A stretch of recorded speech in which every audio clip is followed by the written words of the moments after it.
नमस्कार मित्रांनो. कधी कधी काही लोक आपल्या आयुष्यात येतात, आपल्याला तोडतात, दुखावतात आणि निघून जातात. त्यावेळी आपण विचार करतो का? पण काळ जसा जसा पुढे जातो तसं तसं समजतं की त्याच लोकांमुळे आपण मजबूत झालो, बदललो आणि वाढलो सुद्धा. ज्यांनी आपल्याला दुखावलं त्यांनीच आपल्याला शिकवलं स्वतःवर विश्वास ठेवायला आणि स्वतःचं मूल्य ओळखायला.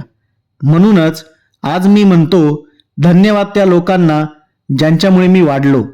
कारण जर त्यांनी तोडलं नसतं तर मी स्वतःला बनवू शकलो नसतो. मित्रांनो, कधी कधी काही हरवणं गरजेचं असतं, कारण त्यातूनच आपल्याला स्वतःचं खरं रूप सापडतं. जर तुम्हालाही असं वाटत असेल की आयुष्याने तुम्हाला पराभूत केलं, तर लक्षात ठेवा, ते तुम्हाला हरवण्यासाठी नाही तर तयार करण्यासाठी आहे. व्हिडिओ आवडला असेल तर लाईक करा, शेअर करा आणि चॅनलला सबस्क्राईब करा, कारण तुमचा सपोर्ट माझ्यासाठी प्रेरणा आहे.